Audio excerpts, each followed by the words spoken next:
Hello, it's Gary Hewitt, and I'm here with Thought Knox today. And I want to talk a little bit about exponential growth. And the way I like to explain it is, and they tell two friends. Now, that's probably dating me because it was a very um, popular commercial decades ago about that. And they tell two friends, and they had a visual graphic of everything splitting up. And that's kind of the holy grail of marketing and business development. And in order to get there, you have to be more than good enough. You really have to wow your customers. So I'm currently reading Software as a Science, published by Dan Martell and a series of other people that sort of surround him in the SaaS Academy. And one of the things that they talk about is the concept of a funnel, but it's not a funnel, it's like an hourglass. And I think I've always managed to get the bottom end of the hourglass right. And the bottom end of the hourglass is customer retention. So I have a lifetime track record of big projects that run for 17 years. So I may have that covered. We'll see. And the other part of that funnel is this expansion, being able to service your customers so well that they want to buy more and more stuff from you.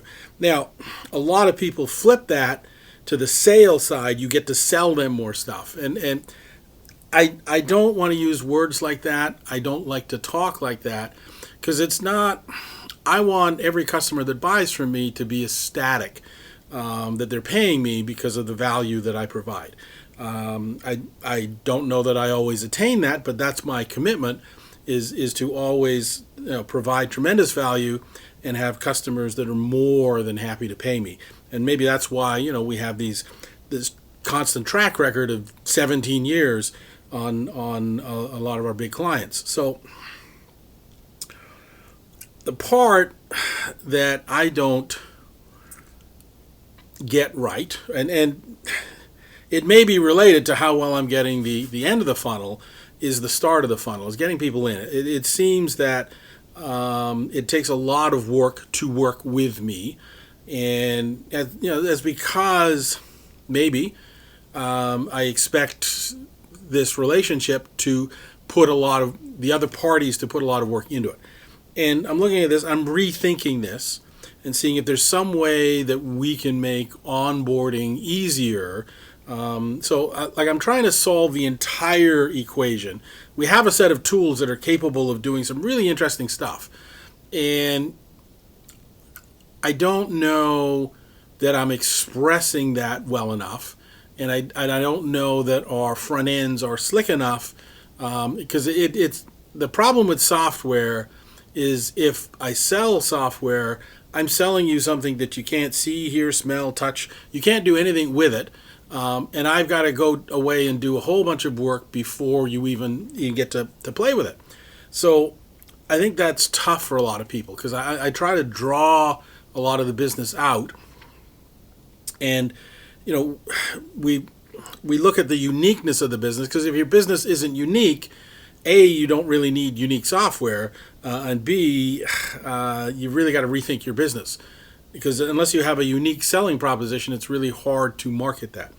So I have noticed that a lot of businesses have the same underlying patterns, and of course we built our architecture to handle that, and we're getting to the point where the facade that we put on top that handles the uniqueness is getting thinner, more easily customizable, and capable of, and this is a bad thing, it's capable of handling a lot of different business use cases. And I think that's a mistake.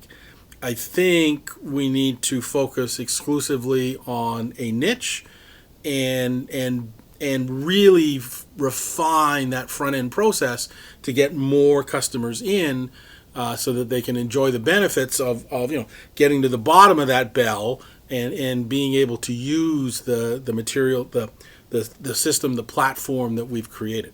So that's kind of what I'm focused on right now, looking at all this and saying, how can we streamline this? How can we make this easier, easier for the customer? It's not a case of how do we sell more customers, because I'm not interested in that. I'm interested in solving their problems.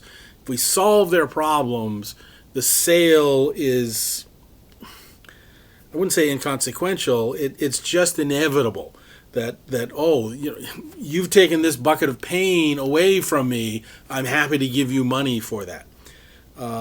So that's, like I say, that's what I'm focused on right now, is getting clarity on a particular niche, and seeing if we can deep dive and make it easier to get more people in, so that we can help more people. And our focus is on helping people that help people, which gets back to the whole exponential growth. We want to help them get exponential growth for their business, so that they can help more people as well. And it's not easy. You really have to be committed to your craft, and you really have to be committed to your business in order to do all the things that are required to get those results. Anyway, like I say, I'm trying to make that easier. I don't know that I've gotten good at expressing that yet, but one of the suggestions from somebody on YouTube who's done very well on YouTube is to just get in front of the camera, turn it on while you're doing what you're doing, and document the journey. So that's what I'm doing, for better or for worse. And here we are. So exponential growth, they tell two friends.